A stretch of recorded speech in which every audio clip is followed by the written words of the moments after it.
And now, Deep Thoughts with Blossoming Sun and Jess Playin. What is a social media manager's favorite cereal? Raisin Bran. Wait. You just put this Raisin Brand because brand sounds like brand. Why'd you pick Raisin Brand? Isn't there other brands? Aren't there like Oat Brand? No, Oat Brand doesn't sound right. Are you telling me that I need to leave? Are you telling me Cheerio? Stop right now. This is life, okay? Do we mini wheat need to talk about it? All right. Oh my god. Did you just like come up with all of these just now? You just had a list. I am for cereal. Oh my fucking. No, we just lost. No one's listening now. Hi so everyone. it's fine. Good You don't need to be afternoon. nervous. Good day. Good evening. My name is Blossoming Sun. And I am just playing. And we have our lovely guest. We have a lovely I'm guest. here. I'm here. Birds fly. Well, welcome Yeah, in. I'm that's here. me. Welcome in. Yeah. Hi, I'm Blue. Dobby Dee-da. Dabba-dee-dabba-die.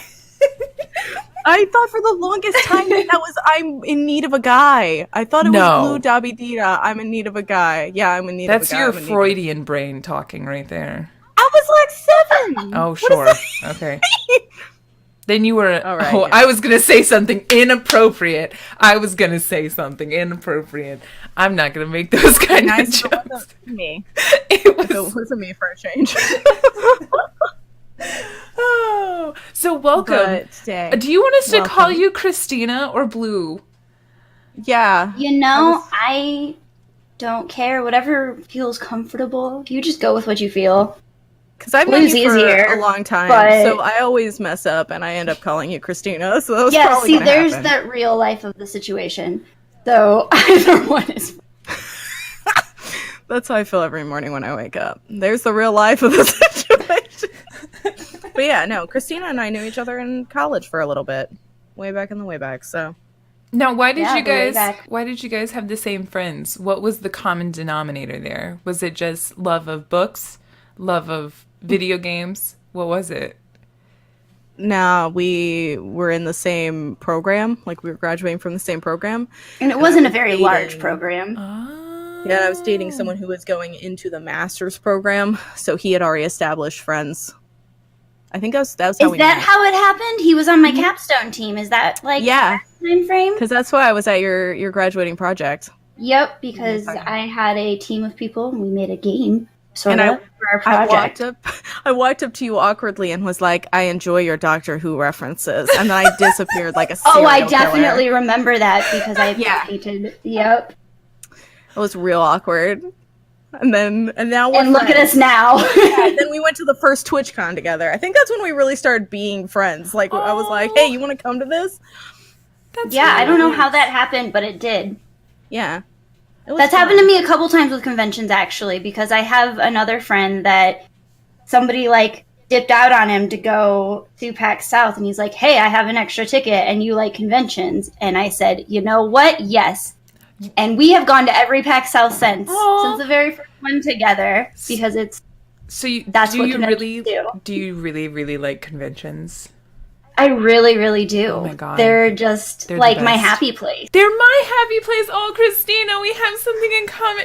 People think I'm insane when I go to conventions because they're like, why is she so extra? And it's just because I love them so much. One time I I have a stood in term line for for that. 2 hours just so that I could go to one panel. I stood in the It's- line for the thing prior to the Yep. thing I was standing in line for. You guys, I just really like lines. for the line. I know. No, It was seriously. a line convention. I was standing. So I went to Dragon Con, which is like the biggest convention on the East Coast for pop culture and things like that. And I wanted to see, because I'm the biggest Mass Effect fan that I think is in my state, at least, or maybe even Eastern Seaboard. And so I went to Dragon Con just to meet all the voice actors of Mass Effect, because a huge portion of them were coming. And they were having a panel together. And so I was like, you know what I'm going to fucking do? I'm going to go and find out where the panel is being held. And then I'm just going to stand in that line prior to the line happening. And so that's what I did. And the guy that does a bunch of voices for Pixar, I don't know his name. Oh, he's like really famous. He's like been in Toy Story. Is it the one from Cheers? Because I recently had this conversation. It's like an older guy. It's like an older guy. Yeah, the dude who's like he's Ham in Yes. Story. Oh, Yes. John Ratzenberger. John Ratzenberg. Yes, that's who it is. Yes. So it was his line first, right? So his panel was about to go in, and I was like, you know what? They got 20 minutes. They're waiting here for 20 minutes. I'm just going to slide into the line. I'm just going to slide in the line, and then I'm going to let everyone go in front of me. And that's what I did. And so I was first in line, and I waited there. But it was the best, because then all the people started to come and form the line for Mass Effect, which means all the extremely nerdy Mass Effect lovers got to meet me, the biggest Mass Effect nerd. And then we all just got to talk for like an hour and a half before we went into the panel, and it was glorious. It was like so amazing. I never regretted a moment in that line, and everyone was so nice. And so, Can I ask a question here? yes, oh my god. Why didn't you go into the panel and just like stay? Like, You why didn't can't. you go into the first panel? They won't let you. They won't let you. They clear the whole room. They're like, whole everybody room. out. Yeah, no, seriously. Oh they will. my gosh. They'll make you. They're like, no, you can't, because then people would just be doing that and staying in the auditorium the entire Camping. time. Yeah, Yeah. exactly. So, and it's a huge thing. So, the only people that went in before me were these two people in wheelchairs, and I like helped them to the front because I was like, y'all, let's fucking get in here. And I was so stoked. Everyone was like, sit down, Blossoming Sun. You're too much. And I was like, no, this is the best moment of my life. And then I got to hug Trisha Helfer, and she is the most glorious being on this earth. Battlestar Galactica, Cylon 6. Oh my god, she is the most beautiful person in real life. So I feel, whenever I go to a convention, I just get all the best feelings in the world, because everything that I love is there. It's people that are extremely nerdy and enjoy the same things I like. There's a lot of art there. There's a lot of shit for me to buy and waste my money on. It's glorious. It's my favorite So, thing. Like, it is. I have a theory, a term for that. You have a term for it? I have a term for that feeling. What is it called? Yeah. It's a promo high. Oh yeah, like your old blog. Yep, it's that promo high. It's that feeling when you're in all those people and you just get this rush, and then you're like, okay, I'm going to do all these things, and you're so excited. And then, if you're working those conventions, it's just like this accomplishment feeling. If you're just attending, it's this, I just did all this shit feeling. It's a good feeling. It's the promo high. That's dope. Yeah. Plus, it's weird. Like, you and I have both like run booths and stuff for conventions and like game companies. And it's weird because it's not like customer service at all, where people come up and they're like angry. If somebody comes up and they didn't like the game, they're still happy that they got to play a game because Right. they're in an environment that they really like and they're with their friends.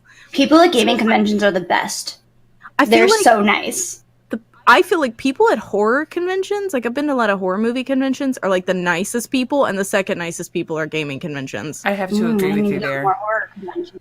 Never been to a horror convention. Like, it's so strange. But, like, horror movie conventions, you will meet the nicest people ever. It's like they'll watch someone get stabbed 50 times and then be like, oh, hey, do you need help with your groceries? Do you need me to, like, sign you a $50 check? Like, they are the nicest people on the planet. Yeah, They're there's just this so sweet. one called Mad Show that comes here twice a year, actually, to Charlotte. And it's like, those people are literally the nicest people. Like, they just love that industry so much. It's crazy how nice they are. Also, they probably have very low stress because they get to take out all their anger by stabbing people. You know what I mean? Like, that's really nice. Mind, exactly. Mind stabbing. Mind stabbing. That's a whole nother episode. But yeah, it's one of those things where I really enjoyed my time there. Like, I've been to a bunch of different, like, themed conventions, but each one is so nice because you get a different group of people, but you all have something in common.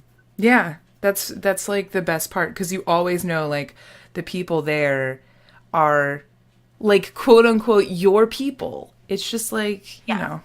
Now, I used That's why you can have so much fun waiting in lines. Yes, oh my god, Exactly. it's literally the best. Like, I waited in like a 5-hour long line to play Outlast 2 before it came out. Are you at PAX serious? Unplugged. Gosh. You waited in line for 5 hours? Yeah. The person I was with was like, I really want to play LS2. And I was like, okay.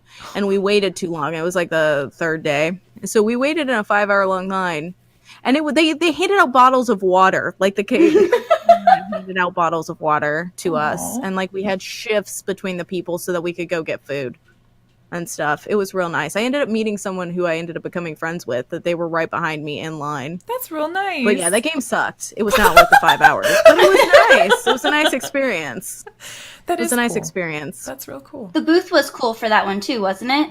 Yeah, it was like like a tent or something. Church. Yeah, the tent. Oh yeah. Church. And you basically go inside. But they tried to jump scare you when you were in there. It was hilarious because I was like playing. And typically I don't get very scared, particularly if there are lights. If there are no lights in a room, I will get a little bit scared. But this guy knocked on my door. Yeah. And I was like, yeah, what's up? And he just looked, there was this French guy just looking at me like, oh shit.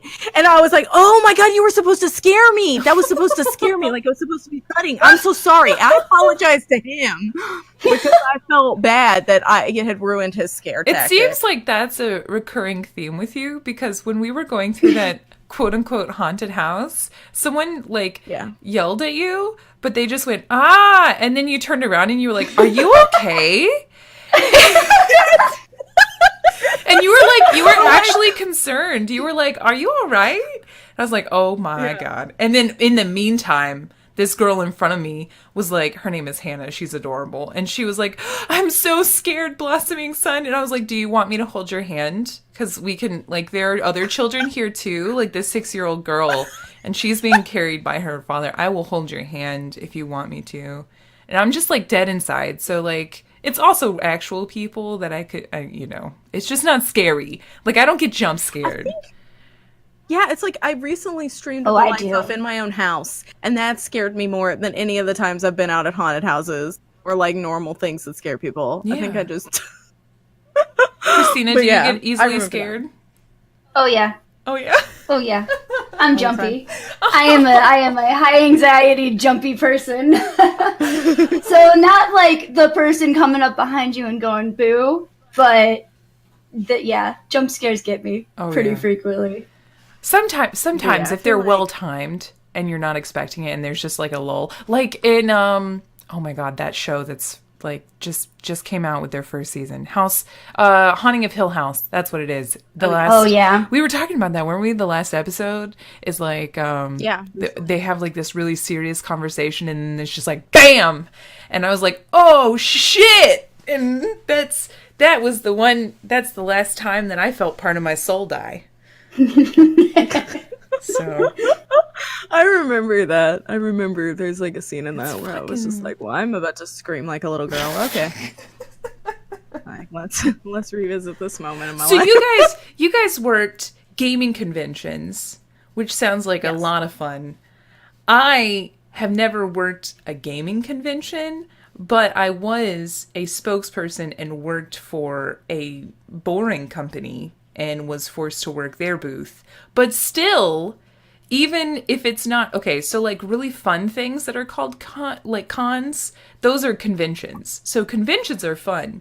And then there's boring things where it's called like something con and it's conference. And that's when you know it's going to be a snore fest. But I still enjoyed the conferences, or sometimes they're called expos. And I just worked a booth and just showed people how to use like technology for schools. And that was still really fun. But I imagine it's a lot different because you're not really, like if you work the booth, are you trying to sell the product or are you just there to showcase the product? It definitely depends on the booth. Okay. Yeah. For sure. I've worked a ton of weird ones too. I've worked like at state fairs and the Indianapolis 500 and just sporting events and stuff like that too, where just depending on what you're there for, you got a purpose. You got a purpose. And it kind of just depends with the promotions. Like I remember Christina invited me to do a thing with like, what was it, Wizarding? It was Wizard World, yeah. Yeah, and that convention was not great. Like our job was literally just to go around town and like hand out flyers to people. That was it. Oh, like, really? Yeah, that was our working for it. Mm-hmm. Oh. But I hate flyering with like all of my being too. Yeah, no. It was pretty weird. And then, like, comic places turning us away. Like, get out of Yeah, we were trying to, like, target audience. We were trying to, like, okay, who would be interested in actually going to this thing? So we were not just, like, soliciting this convention. Were you... oh, okay. So you were, like, literally hired by the convention to, like, spread the word about it. So conventions have... So they all have the booths, right? Right. And then each company pays for that space in the booth. Yes. So the companies will then go out and hire, like, staffing agencies and stuff to get the marketing aspect down, or to hire the staff that works at the booth. So the person that worked for, I think, the PR in this particular convention of Wizarding World, I think it was just the Indianapolis one, she also worked a specific booth in there.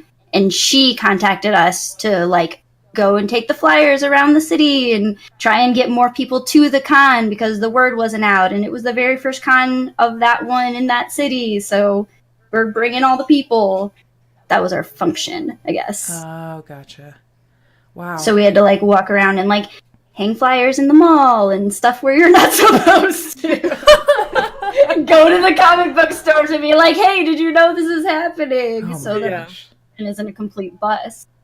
But yeah, like with different booths. So like I bet I know I did a state fair one once, and it was completely different than a gaming convention one. Oh yeah, Right. I think I worked with an insurance company or something at a state fair. Yeah. Oh Which, my I mean, gosh, I've with the seen state those fair before. ones- State fairs Yeah. having like or even Yeah. like home builders and things like that, like construction companies at the craft fairs, and I'm like, oh, okay.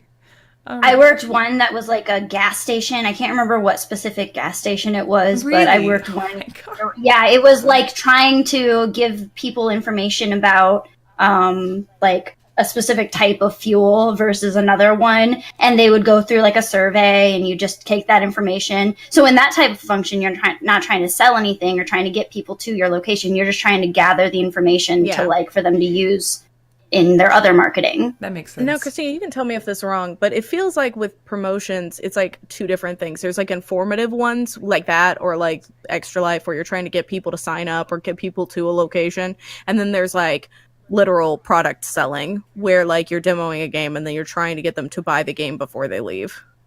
Yeah, there's definitely sales ones and I don't know, there's a couple, I would say that's probably right. No. Yeah, there's, promotions where you're advertising, you're telling people, you're trying to hype them up and get them excited about the product, and whether they buy it or not, or they just really like it, or they want to put it on Twitter or something ridiculous like that, take a selfie with it, try and enter yourself in a raffle. Yeah. Or there's the, we're gathering information to give back to the company. Or then there's also like, take this flyer, here you go, take this information. Those ones drive me insane. But there's that type of stuff. So I know like you... Oh, no, you go ahead. Okay, all right. First. Sorry, no. After you, I was my just going to lady. ask. I'm sorry. Thank you for being so polite. I appreciate it. I was going to ask, how did you start to get involved with all of this? Like, That was literally my question. Look at us, ESPN. Oh, look at us. Okay, continue. You guys are From impressive. both parties. From both parties, how did you get into branding and ambassador work? Because I know that's kind of your passion, and I know you're still trying to do it whenever you can. Yeah, as you get older, apparently it gets more difficult or something because you have less flexibility. It sucks. But I started in college because my cousin messaged me and he was like, "Hey, I know you just moved to Indianapolis and you probably haven't found a job yet. It's summer. Try this." And he gave me a specific staffing agency that was, they just staff different events around the city. And it's not all the time work, but it's good pay. And, you only have to work when you want to. You sign up for the events you want, you apply, you go to them, and then you're done. And then you get a check. And it's great. So I started to apply for that company, and I worked my first event. And then I applied for more companies and just started picking up random ones because you start realizing, as you're applying for these kind of companies, that those companies usually represent a specific market. So this one was doing mostly state fairs and just whatever was kind of happening around the city. And then as I started applying, I was doing more of the sporting stuff. And then I started to target it more into gaming as I got more experience, because I worked with one that was at the Super Bowl in Indianapolis, and I worked with Connect and Microsoft, and it was so much fun, and it lasted 2 weeks. Wow. It was like 14 hours a day. Oh, wow. They were very long days, but again, the pay was really great, and you really are just in there and you're playing Connect with all of these people and these kids and these families, and people are just pumped up. You're trying to give them all of this information about whatever they were pushing, Play 60 at the time, right, which was like advertising kids to like get outdoors and be active but still have fun with games and that type of thing. So you were telling people that, but also you're kind of like marketing the Connect because it's a Microsoft event, and it was awesome. So I started to apply for more gaming specific ones as time went on, and that's how I started working PAXs and everything else. It was definitely like a funnel or a pipeline of things that happened. Yeah. That's really, really cool. That's really cool. So you mentioned conventions being your big thing. That's your happy place. Is that your favorite part of brand ambassador work, or is there something else? I don't know, kind of. I don't know what it is about conventions, but I like them from the back end side of it. I love the setup day. I love going into a convention with my exhibitor badge and going through while all the booths are setting up. And Isn't it cool? You, like, see and then the transformation. It's so cool. It's so cool. It's so cool to see it. And then like I also like setting up the booth, because then it's like oh my god, okay, this is gonna sound so stupid, but it's like very. I really doubt it won't. It sounds. I doubt it. It makes me sound like all I want to do is design things, but I love setting up a booth and making it look nice and like being proud of the thing that I created, even though it's going to be torn down. And then all these people see it. Yeah, exactly. Yeah. And it's like you get, I worked for a booth at Gen Con, basically to pay for a badge. They were offering like, here, you can get a badge if you work our booth. So I did one whole thing where I was like, hey, like, I'll demo your game. So I demoed this game for a company called Gray Fox. And it was so nice when, like, everything was all set up. I got to set up the mat and, like, get it all nice and put all the things there. And then there were just a flood of people. And I was like, come here, my children. Look at my work. And like, but it's really nice, you know. My favorite aspect of conventions is meeting all the people that I'm excited to see, and then meeting people that just unexpectedly have the same like passions that I also am really excited about.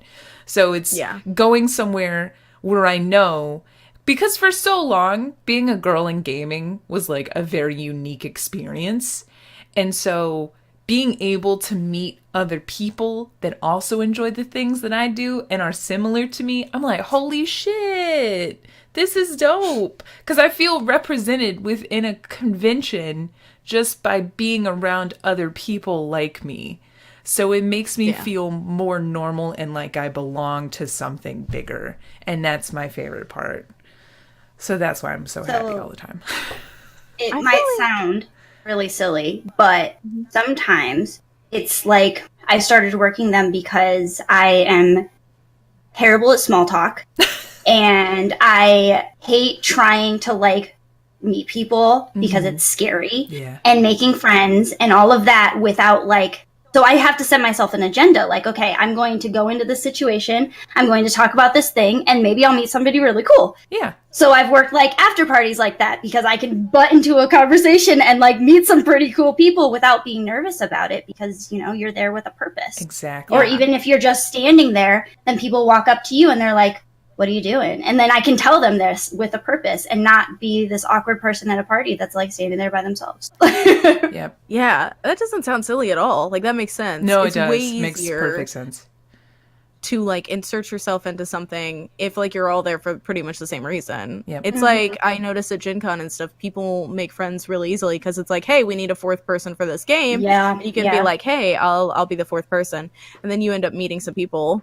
And you might like them, you might not. Or like line cons where you're just standing in line for like 5 hours. It's like, well, I might as well get to know this person. Like, we're standing here. Yeah. We could die here together. So I'd like someone to remember me. Like, Line cons are definitely like where I've met some of the most interesting people at conventions. And even at like TwitchCon, it's a great time when you're waiting to go into the Twitch party. Just waiting there and like meeting people. Best time to network because there's no other reason. You're all there for the same thing, you know? So yeah, it's pretty great. Oddly enough, I haven't really experienced the line con. I have with like my close group of friends when I'm not working, but I don't need to meet new people when I'm standing there with a group of 4 friends or so stuck in a line for 2 hours. We just kind of like talk to each other. Yeah. And then when I'm working, I have the exhibitor pass, so I don't have to stand in the lines. Yeah. So I've never had that experience. I feel of like meeting like a bunch of people in line. I felt so bad this past TwitchCon because the lines were so terrible. And I just went right past them through the secret exhibitor entrance. And I was like, oh, I feel so bad for these. And then all they were doing, they were like complaining and all about the line. And I was like, yeah, man, that sucks. I'm sorry. Yeah. I was standing in the line. So I was trapped in 2 long lines for this, both involving Blossoming Sun. So like I'm waiting for my badge and I see her across the way and I'm like, Blossoming Sun. Blossoming Sun. And I didn't even acknowledge you. Blossoming Sun. And I was like, shit, this bitch is not going to turn around. So I what a diva. I'm sorry. To take a picture. And it is the most unflattering picture I think that has ever been taken of Blossoming. And then I just texted it to her. And then the second time, I was waiting to get in because we were both going to be on the Jackbox stage, and I was like trapped in a line that just went through the 7 circles of hell and then back up to the entrance, and someone had to like come out and find me and take me in, like, and then I thanked a random stranger, like this woman pointed, she goes, you know, oh, Kevin over there, like he helped you, and I was like, oh, and I just went over and I was like, thank you so much for everything that you've done, you're an amazing person. And she's like, not him, and I'm like, oh, okay, well, you're an amazing person too. I think you've done amazing things. I'm proud of you. It was stranger man. It was great, but then you got there. It was fine. It was okay. It all worked out. The Jackbox part was like, that was my favorite part of the entire convention. It was amazing. Yeah. It was fantastic. I do have to say that, like, I like partaking in events at conventions. I think that's one of my favorite parts. Also discovering new things. Oh my God. Yeah. Like just new movies, new games, like recommendations. It's one of my favorite things. Like I would never have come across this, but yeah. Yeah, I recently started going to gaming conventions with my, like, taking pictures of every booth of games that I want to try and might not have time to do. So I start, like, that's how I do my like, post-pack streams, is I have a log in my phone of different booths that I wanted to try their games, so I can pull them up on Steam and add them to my wish list and try and, like make a log like that. And then I can add it to Twitter, I can add it to Discord and all of that stuff too, so people can check out the same things. Gen Con was huge for me to do that with. It was such a good idea because I didn't forget all of the stuff that I played because there's so much, like, volume in Gen Con. Yeah. I absolutely loved your last post-pack stream. In fact, like, a couple of your recommendations, like, I wishlisted them immediately, and then I was, like, mentioning the unreliable delivery service on, like, one of the other podcasts. Yes. Yeah, it's and coming you're out the this person year. that showed me that. It was That's such awesome. a good idea. Like, the fact that you keep a log of everything so that you know. That's a really So good there's idea. been a couple that I've done that with now, and they're, like, some of my favorite streams because we literally just shop the internet for all of the cool shit that they didn't get to see because they aren't at these events. Yeah, which is a great way, like, you're able to use your love of conventions, and then if somebody can't come to that convention, you're just basically, like, the middle for it. Mm-hmm. Yeah, I can just point them in the right direction. Like, I think Yeah, they didn't have to wait 5 hours on a line. You can just be like, here's the thing. Exactly. Yeah, that's awesome. I was going to ask. Say? Oh, sorry. Go ahead. No, Emily. No, because I asked the question before, and I want to see if your question is the same as my question this time. I really do too. Basically, I was going to ask if there were, we've talked about a lot of your favorite things. I was wondering if there were any favorite booths that you had or companies that you work for. That was not my question. So answer What was that. your question? My question is, has there ever been a booth that you really didn't like working for? You don't have to say the name. So it's the exact but I just, opposite. I wanted to know So- if there was a bad experience and if there's a way to make sure you don't have that same experience again. So Yeah. And Maybe like you could do favorite and then not favorite. but you don't have to mention any names. yeah. You don't have to say any names unless you Favorite really want to experiences, promote terrible a thing that you really enjoyed, which is great. So I've had actual booth wise, yeah. There was a guy to answer Blossoming Sun's question. Bad experiences. There was a guy from the actual company who ran the booth who was like, he just clearly didn't care. Like, he was just kind of there, and he didn't want to direct anybody in any direction, but he wanted to be, like, upset at people for not doing things. Oh, my God. He, like, sent me down the street to, like, buy him cigarettes. Oh, my with God. his money or whatever. It was just a really silly thing. But I've worked that booth 2 other times and have had great experiences. So it wasn't really a reflection on the company. Right. It was the person. It was that specific tour manager guy who was just, I don't know, maybe he was burnt out. Maybe he just isn't great at his job. But it was like, it really made a really bad experience. And it was a PAX Prime at the time. So I love Seattle. Yeah. And it just put a bad experience over the whole experience. Like, yeah, because when you have someone that's not willing to actually work with you or help you out, it's like you're having to then make up for them and do your job. It's just and there were so many pieces of this. Like, they had a special for cosplayers going on. They had a special for the game demonstration in this section. And it was like 2 or 3 of their different games. They had raffles happening. It was a large booth. Yeah. So there was always things to find to do, which I'm fairly good at. Yeah. So I could always like fit into where I wanted to be, but there was a lot of time where I had no direction, but apparently just, I don't know, it didn't go well that whole weekend. Right. That was one of them. I've also had like a really bad personal experience where like my car keys were stolen at an event. Oh my God. And it was like my cell phone and my car keys were gone. And so, you know, as far as people being hired, if you get hired into a booth that you don't like, you just kind of have to suck it up and make the best of it and know better for next time.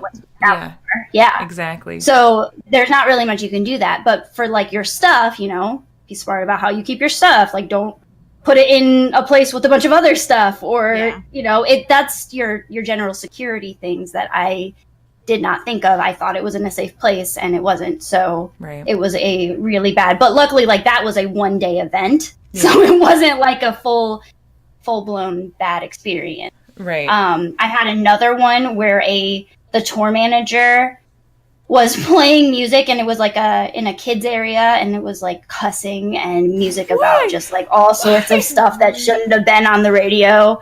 And she did not think a care in the world. But some of these, it's strange when you go through staffing agencies, like, not everybody that they hire really cares to be there. They just really like the money, and they don't have full-time jobs sometimes. So you have to like step up yourself in those situations, because there's a lot of just like, okay, these people are not professional. They clearly don't follow rules. I'm going to just like, I'm here for a reason and I like being here, so I'm not going to let this get in my way. Yeah. There's a lot of that when you're at a full-blown convention in a booth, there's not as much of that. Right. Because like people usually like what they're doing. Yeah. Yeah. Because it's usually the rest of them. This is a big deal. They're going to put. Yeah. Yeah. And then my favorite, I'm kind of like, Connect was kind of one of my favorites, the Super Bowl one. I imagine that lasted had to be for huge. So long. That had to be huge. It was so big. We worked in, like, the booth itself looked like a mini, like it was an inflatable. What's that center at Disneyland? Epcot? Yeah. That one? Yeah. It looks kind of like a big golf ball. Yeah. So it was like on a platform. So it was an inflatable one of those. So the inside of it was circular. And there were like 6 different stations of Connect set up, and everything was a different game. And you just kind of like rotate throughout the day, playing these different games and experiencing them with different kids. And then you go into the actual convention portion of it on another day of your shift, and you're working, like, you're inside, so you don't have to deal with a lot of the chaos. This is like where the VIP kind of families are. Yeah. So there's not as much volume. Everything's really well organized. I think we met a football player that came and hung out with us. And it was cool because it varied up, and then it was a really long event. One of the PAX, I think PAX Prime has been my favorite, like, actual convention to work. And maybe my first one, or no, my second year working with Gunner, I had a lot of fun working with them that year. Like, the staff was just great. The people who ran it were great. They just really had, like, everything was really organized. I had a lot of fun working with them too. I've worked with them 2 or 3 times now. That's really awesome. That's really, really cool. I can only imagine really cool, if you have like a good team and they're like the consistent team that goes out to the conventions, they probably have a good time. Gunner's really good for that because everybody gets like, you know, you just, I don't know, everybody's like an employee at that point. Yeah. And you just are very focused on what you're doing. Everybody has goals in mind and everybody has like things that they want to accomplish throughout the weekend. Right. And that's just, it's just a really good mindset. I've enjoyed that convention with them a couple times. That's awesome. Is there any other things that you can do to work with brands outside of like being staffed at their booths? Yeah. Probably. I don't know a bunch. I think I started streaming like a lot because of that. Really? I had, you know, the inspiration for me to start streaming was in hopes to get into some more of these types of conventions and things without as much work, because I was putting a lot of work into actually getting there, and I was putting a lot of work into the application process and the whole thing. The staffing agencies, what kind of bites about them is that you don't find out about the convention's offer until like you have like a month window. Oh wow. So if you're trying to travel, usually they want to offer everything to either people who live there or that want to pay it for themselves. So the few times that I've done the Seattle trip, I paid for it myself. Like, I wanted to get to the level where I didn't have to pay for it for myself, you know? Right. So I figured that streaming and like being in games and like being like in the community more often would get me more comfortable and I could just get better at it. Right. So it wouldn't be so difficult.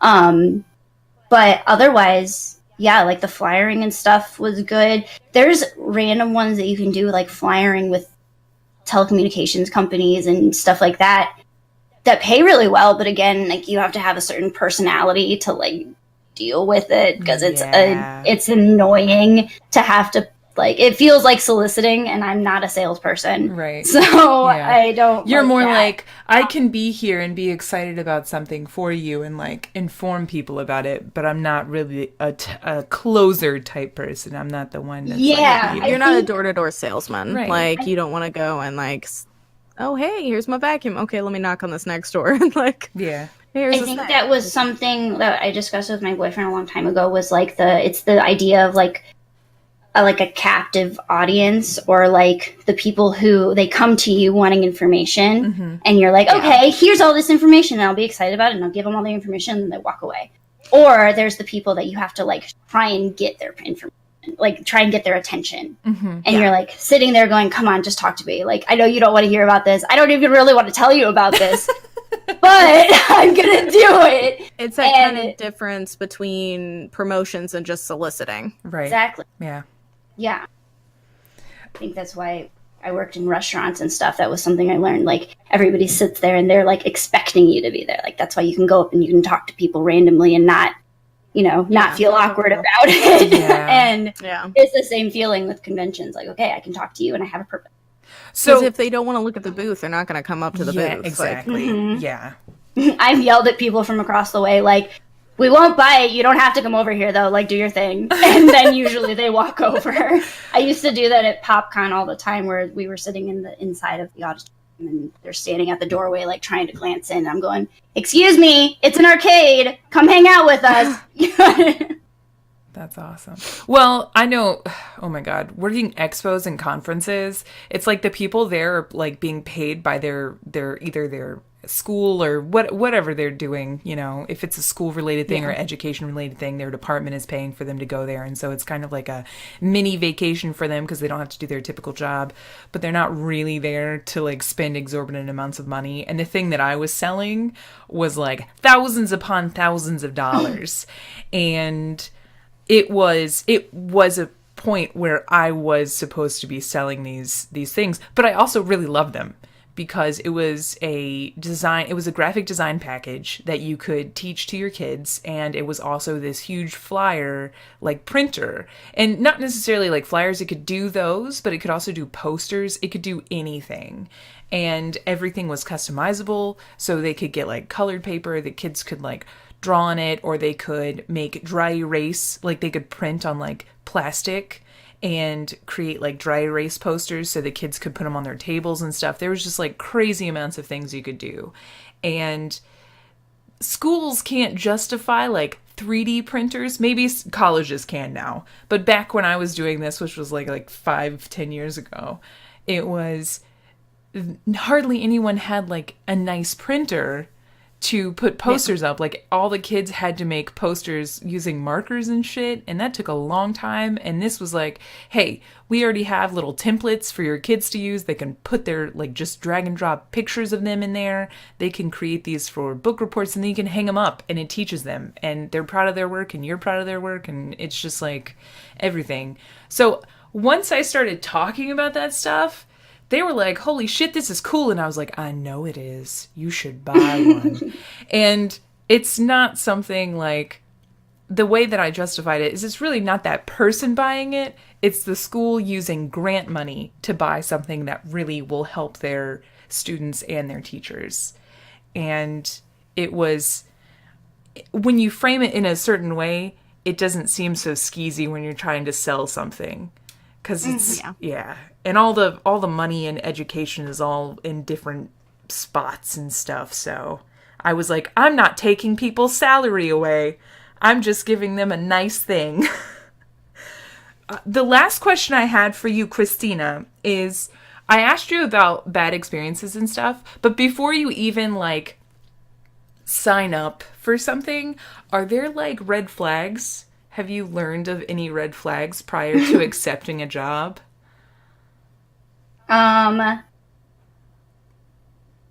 Bad communication in the beginning is always a red flag. I think that's true for most situations, though.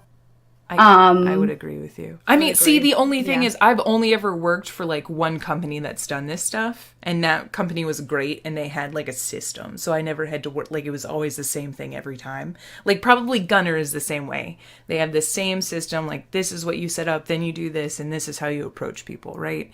And that it's the same, and they're always letting people know what the system is. I'm just wondering if there's smaller companies that are like just starting out doing things, and they're like, maybe let them do, like when you did the wizarding thing, one red flag that I've learned is maybe don't always go to the very first of a convention. Right. Yeah, that's fair. I think I don't know if this counts, but I have a horror story. Oh no. Okay. Oh god. I have like a full on. This was like, and this was it worked out for the best, but man, I was upset. Oh. I signed up for this company. It was just a staffing company or whatever through like a Facebook group, which I've had good experiences with. I have made money from them. I've made, good contacts from them. This one, not so much. And we were emailing back and forth. She gives me all of the information, but it's like two different people trying to convey this information to me. So everything's kind of getting crossed. Like, I don't know if I'm talking to this girl or this girl. And when they, like, obviously I know it by the end of the email, they sign it, but it's like, they don't talk to each other. So it was a lot of back and forth. So I finally get the information for the initial interview. It's just apparently an interview. They tell me it's, usually the day before an event starts, you go and you meet with the team and you get ready you set expectations. So that's what I think I was told.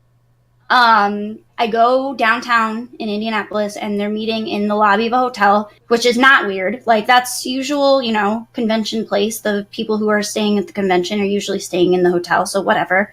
And I'm there, and I am with, like, 6 to 7-ish people, all girls, and we're just, like, waiting for the interview. And, 10 minutes goes by, 15 minutes goes by, and this guy who's supposed to show up and interview us is, like, nowhere to be found. Dun, dun, and dun. all of us are sitting there, and now we're trying to get a hold of these girls who are supposed to be heading up they're supposed to be the owners of the staffing agency. Oh, Lord. And so we end up getting a hold of one, and she tells us, okay, I got a hold of him. He'll be right down. He was at the bar drinking. Oh, no! Oh, God. Yeah. He justified it with a meeting, I guess, but it took like it was like a half hour late. Oh, God. So this was on like a Thursday, and I had the rest of the I don't remember if it was like a 4-day event, if it was a week event, I don't remember, but I had it all requested off of work. I'm committing to this event. You find out such short notice. I was working in the service industry, so getting days off work wasn't incredibly difficult, but it was like, once you have those days off, like, you're off. Yep. Like, you are not making money. You don't get paid time off when you work in the industry. You are being not paid. You are not working. Yeah. So I am there, and we all do this. Like, he basically starts telling us about the company he works for, and it was for, I don't remember the company specifically, but it was for a trade show, and it was like a very Indiana trade show, like a very Midwest, like a farming trade show. Butter sculpture like it was festival. very sure. Okay, first of all, I said butter sculpture festival, but corn would have also been acceptable. Okay, what did it? I agree. I agree. So he's giving us all of the information, and he is standing there, and I think the second guy walks up, and like he kind of does the same thing. He introduces himself. They both clearly just walked up from a bar, and we were there maybe like 20 minutes with them flat. Like, we waited much longer than this actual meeting goes. And as we're leaving, I notice him pull like 2 girls. He tells, hey, wait a second, like them 2 to leave. At this point, all like 8 of us or whatever are in a thread in text messages, trying to make sure like we're coordinating things, whatever. And we leave. I go to my car. Because of how long it took, I got a parking ticket. So I was very mad. Oh, no. I get home, and I get an email. And the email tells me they have decided to not have me work with them. Uh-oh. And that, they've decided, I don't remember how it was termed, something like my services won't be necessary or something. It was silly rude. Oh, wow. And, I am, like, pissed because this shouldn't have been an option. Right. They should have told us, like, hey, this is an interview for the thing, because I'm not a person who, if I'm interviewing on the day before the job, would have taken off work. Like, I would have just foregone the event if I knew that I had to take extra time off when I can't plan my, like, again, service industry, my bills depend on my day-to-day work. Yep. So I'm not on the work job and not being able to pay my bills. So I get home, and I'm like, I think I checked in like my parking lot or something, and I walk into my house and I just cry. I'm like very upset. I'm like, I'm gonna go broke. And like, granted, I could pick up shifts throughout the, like, it happens. Everybody doesn't want to work when they wake up in the morning. So if you want to work, you really can in that industry. Yeah. So I was just being dramatic. But at the same time, I got hit with a parking ticket. I took off all of this work. The dude was drunk and he was late. Like, it was a bad experience. Yeah. And I've come to find out, like, it happened to all of us except for those 2 people. Oh, the 2 girls that he stopped in.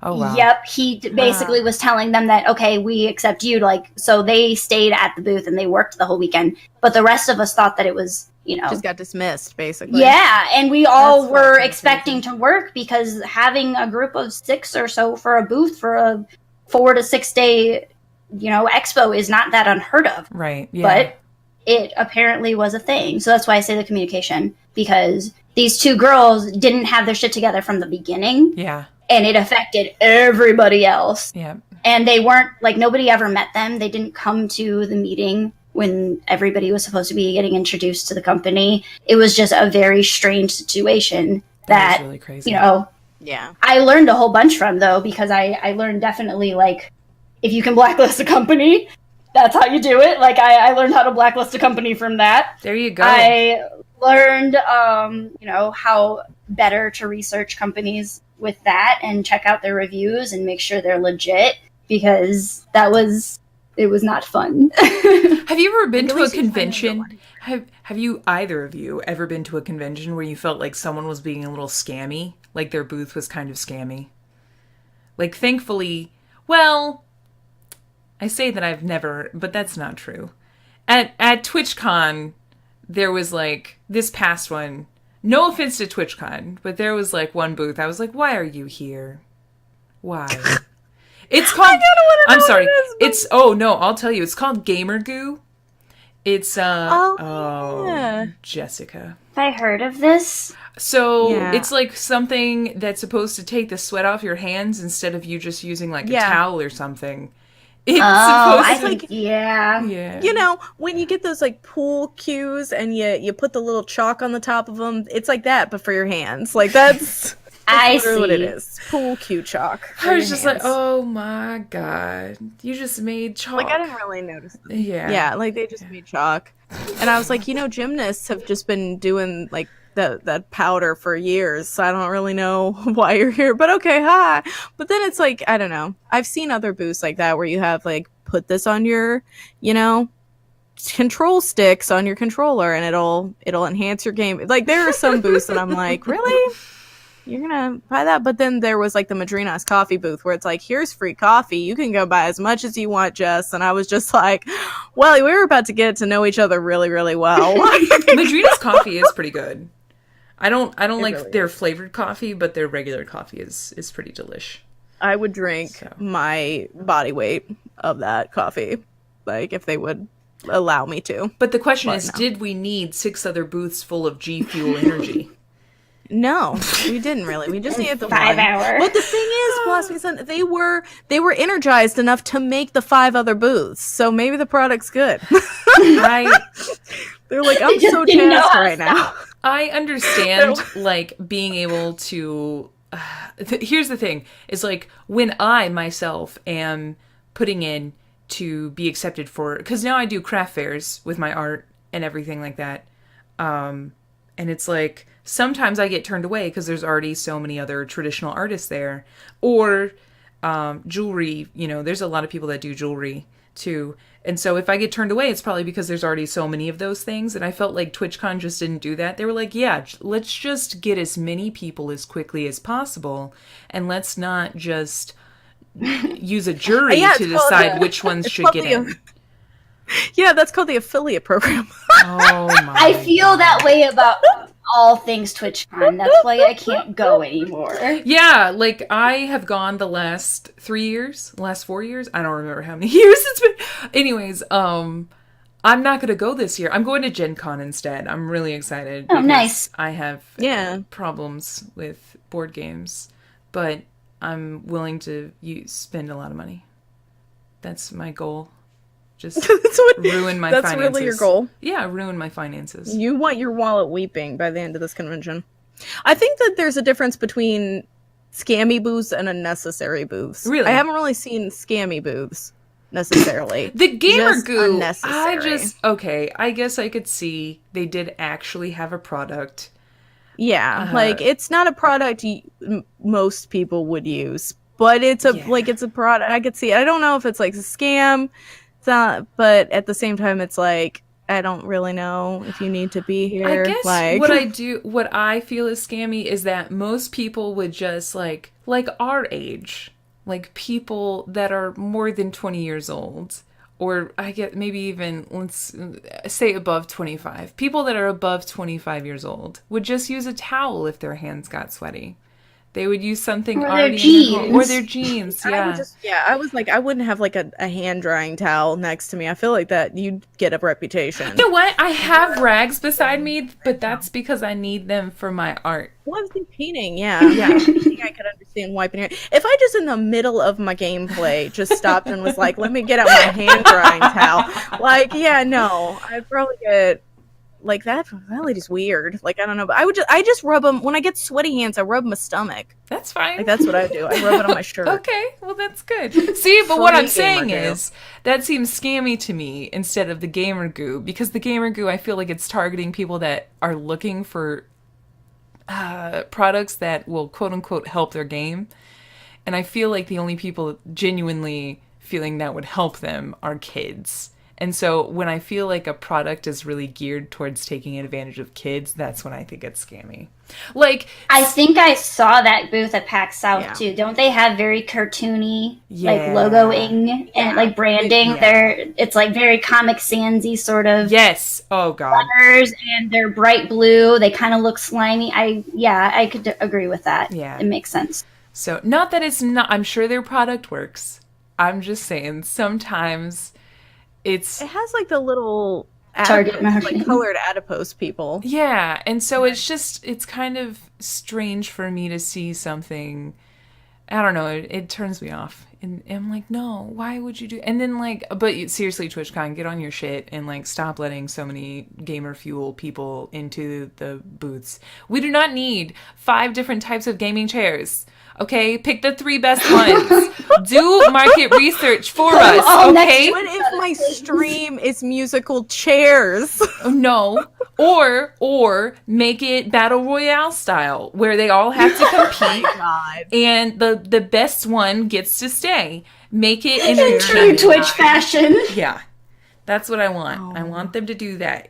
The gamer fuel You could- people you could- and the gaming chairs. That was the only you could just have complaint an that entire I had. battle royale. Yeah. So, I've had issues with Twitch putting their booths right in the front main entrance of the room too. So like you walk into the main entrance of the convention and bam, you're hit with the Twitch booth and everybody that's standing and watching the Twitch booth, and you can't get around that very first booth of the freaking convention. yeah. Their placement is terrible when it comes to conventions. It drives me insane. In general, I don't think Twitch understands placement, like proper placement within a room. Like at other conventions, it's like PAX, you like walk in and they're like right there, and then it's difficult to get around. Yeah. Or you'll have like even their booth, like the Long Beach TwitchCon, which was just a disaster. Oh. It was just a hot mess. But like you walked into the exhibit hall and there were just huge empty spaces. Mhm. It looked like they had just walked into a warehouse, went, oh my god, the convention's tomorrow? Put a chair there! Like that. Like, Well, it was like oh my me God. trying to fill up a sim house. That is what it looked like. It was just like, put a chair there, put a rug over there. I don't know, just put a painting on the wall. It looks like a house now. Like that. Yeah. what They it oh my felt god. So like. when I was there, like walking into the place. So it actually didn't take me too long to get into Long Beach. Like getting into the convention center. I wasn't waiting no, that for one hours didn't and have hours. problems, Yeah, it yeah. was great. But I did go up to, so the artist alley was the first place that I went to, and I really did feel like they could have made the aisles larger and bigger Yeah. for the little art gallery that they had everyone send in submissions for. And I was like, oh my god, Yeah. this could be so much bigger, and you could have put like little spaces for people to sit and look at the pieces of art, like an actual, like make it like an actual gallery. Like a gallery. Yeah. Right. Yeah. And instead it's just like all scrunched up and there's just a bunch of empty space around it. I was like, this looks goofy as fuck. And then I walked over to where all the booths were and there was hardly any room in between like the tables. And I was like, what the fuck? They could have just made everything bigger. Like just spread it Yeah, out like- more. And then Spread it out. I walked up to one of my friends, Sam, and she was like, Yeah, we just finished putting our booth together like 5 minutes before everyone started coming inside. Oh my god. Yeah. Maybe a bunch of people just like changed their minds and didn't come, so they weren't expecting. You know what? I think so. That Or they were like trying to sell those until the very last minute. They were trying to sell that space. yeah. Well, they don't So have a they were problem like- getting Artist Alley submissions anymore. Like we had 400 submissions last year, and only 60 of us got in. So Wow. yeah, your girl But- was lucky. Ooh. Your girl is talented. Yeah, you are very talented.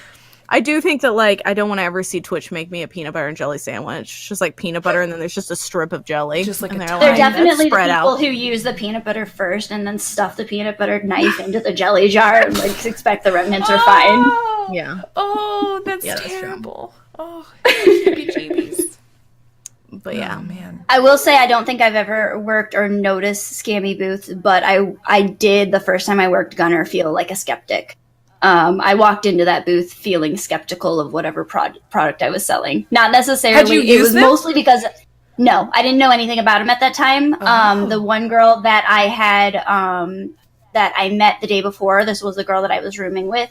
She had a pair, and we kind of like talked about it the day before briefly. But at that point, I walked into it completely blind, other than what she told me, and I felt incredibly skeptical. And knowing like the kind of like you were saying, the targeting that they were doing with they were like, oh yeah, it'll make your reflexes faster and this and that, and like whatever they were saying was clearly trying to sell a product that you have to push kind of hard because people aren't going to believe in. Now, do you think they work now? I do have a different perspective on them now. I don't think they do specifically. I don't know.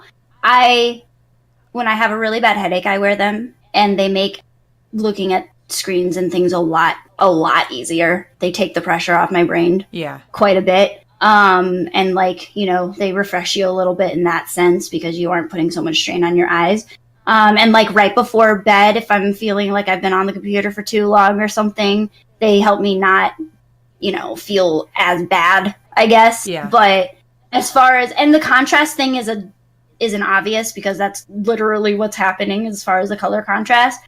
But all of the microbiologies and things, like, it sounds like a bunch of BS. I'm a skeptic on that side of it, but they do talk about it quite a bit. Yeah, I do know one of my old coworkers, right before I left that company, he had bought some because he was our network guy, and so he was literally looking at screens all day.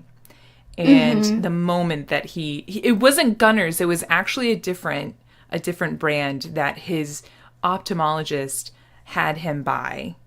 And they were just like, the ophthalmologist was like, well, if you get headaches and you're just staring at screens all day, you can get these. And they looked almost identical to Gunners, but immediately he felt different after. And I don't know if it's a placebo effect, but if it actually works, that's like fantastic. Like, that's the thing is I wear them probably 3 or 4 days out of my work week because now I work like in reception. So I stare at schedules all day and I'm concentrating on them all day long. And you do get mentally like that fatigue and that eye fatigue. And I really like them during that. The only reason I don't wear them while streaming is because they reflect back into the webcam and there's a big blue screen in front of my eyes in the webcam and it drives me nuts. Yeah. But otherwise I would use them more often. So I do really like them and I support them now. It was just, I did walk in as a super skeptic, like, oh, you could just turn your screen contrast differently and then you can add on these apps and then it'll look all different. And then, like, I was a skeptic before, but I do like them. And they, at the time when your friend probably got them,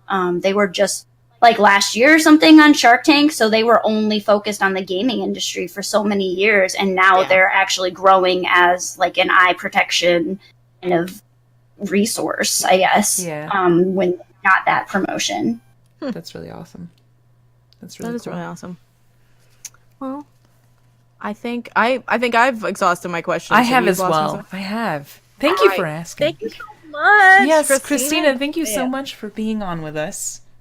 Well, thank you both for inviting me. I really appreciate it. So I know you stream on Twitch, right? At twitch.tv/bluebirds_fly, Yes. correct? Yup, that's the one. Will And you we can tell find us? Shh. I'm sorry. I didn't mean to shush the librarian. Oh, I don't know what came over me for a second. I wanted to ask Christina one question about herself. Christina, will you tell us a little bit about your channel? Yeah. I have no holds bars. I like to play what I feel like I'm in the mood for. So I play all of the things. But currently I'm playing Bloodborne for the first-ish time, and I'm putting too many hours into it, and I'm enjoying it a ton. Oh, good. And I am painting a large canvas shark. Aww. Sometimes on Sundays, and I am in love with him, and he is probably 70% done. And otherwise, I play a lot of Binding of Isaac and whatever happens to be in, the thing to do Cool. for the week. Very It nice. is really fun. And your shark looks really good. Okay, continue. Thank you. Continue now, Jessica. I'm sorry. I didn't mean to shush I you. was basically gonna ask if you wanted to plug your Twitter or anything else. I know you do some YouTube and stuff. So I don't really use YouTube very much. I'm a super slacker, but I do like Twitter. It's Christina Marie with it's Krstna Marie. Yeah, because I'm fun. That's really the only plugs I got. I stream mostly on the weekends. Otherwise, sometimes randomly throughout the week if I'm feeling it.